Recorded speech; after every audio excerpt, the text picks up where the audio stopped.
Hi everybody, it's Professor Tomney, and I wanted to do a quick lecture here on what is a bond, because many students, when they first approach this subject, they have a misconception as to what a bond actually is. So we want to discuss what a bond is not just made up of, because most people know it's made up of electrons, but how a bond theoretically behaves and what we're actually looking at when we draw these sort of static representations. So what do I mean by a static representation? I'm talking about something that's standing still or is not moving, and that is not the case for electrons. So when we get ready to draw structures in class, we very typically will draw a line between two atoms. So right here you see a carbon-carbon bond, and this line is supposed to represent two electrons that are being shared between the carbon atoms, right? And these electrons are used to complete valence shells so that these atoms are in the most stable possible valence state that they can achieve.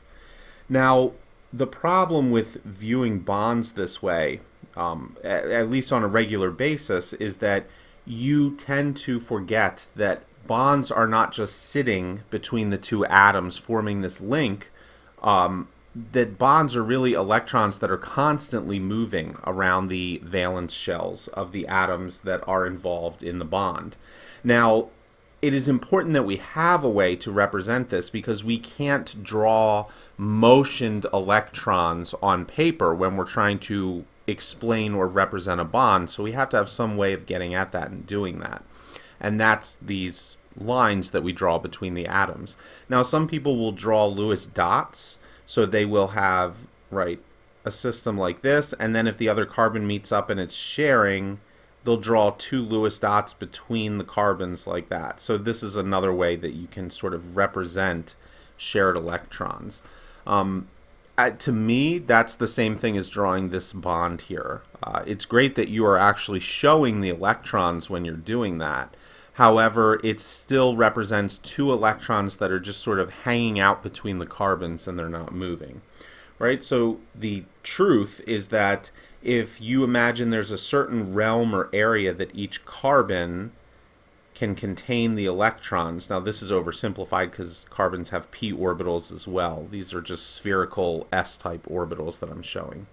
But for the purpose of understanding, if these two carbons come together, you've really got the two electrons that are just spending time in between these carbons.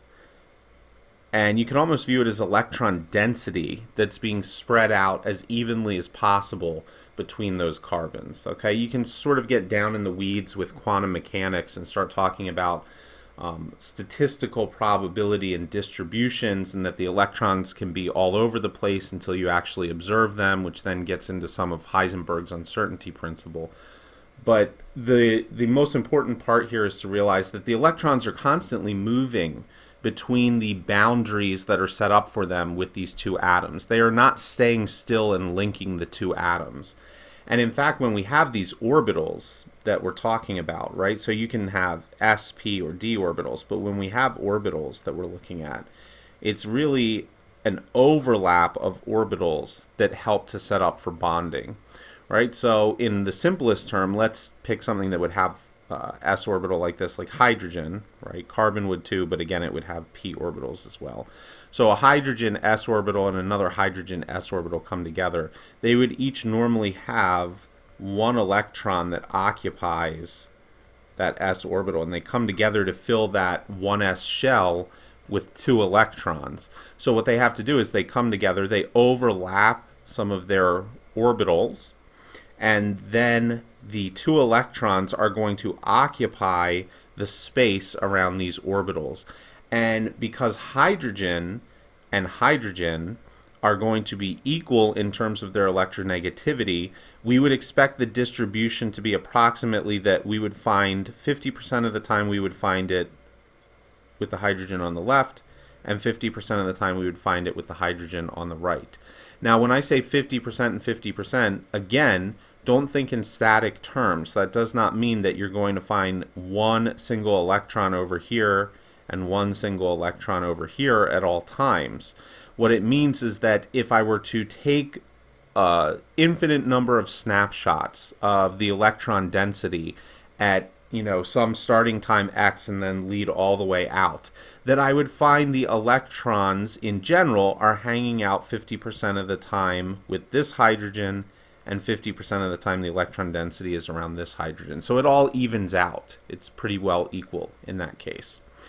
So then we can get into situations where they do not have equal sharing. So for instance, if we looked at hydrofluoric acid, right, HF, well, the fluorine has far stronger electronegativity than the hydrogen does.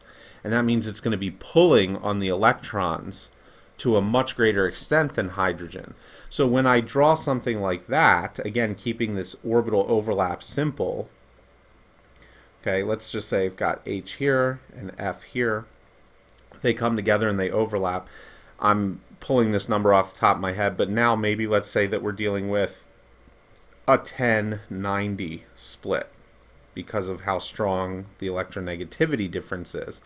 And so you've probably seen these types of examples in textbooks where they have, it almost looks like a 3D bubble map, and then there's hot spots around the bubbles. So you would look at HF and then you would see some red and orange type of looking mapping over by the fluorine, and then it would like look blue and greenish maybe over by the hydrogen. It looks a little bit cooler there.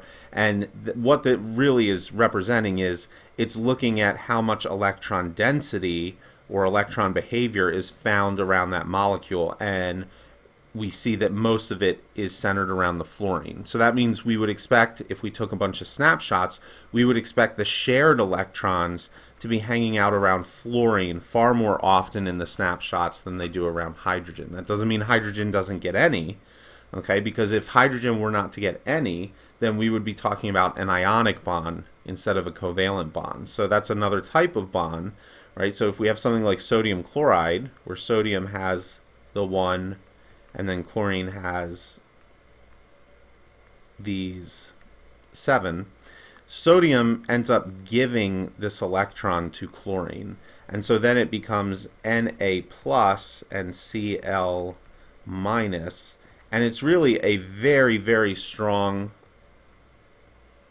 electric force that's holding these two together, this attraction.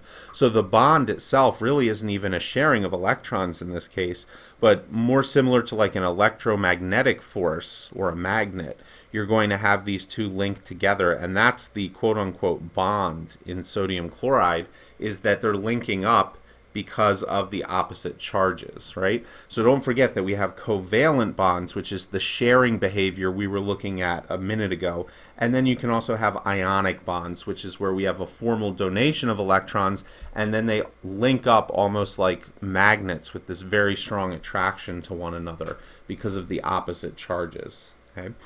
Now, keep in mind that when we're looking at all of these examples, the electrons that are available for bonding are going to be only the valence electrons. So valence means the current quantum level or the current shell that we are in. So you have 1s, 2s, 3s, etc., 2p, 3p, 4p. You have your Ds and you also have your Fs. Whatever the valence shell is for that atom, those are the electrons that are available. All right. So earlier we took a look at carbon, and again I'm going to keep this sort of simple. But carbon in the 1s shell has 2 electrons, okay? And then in the 2s shell, it would have 2 electrons, right? And then in the 2p shell, it would have 2 electrons, okay?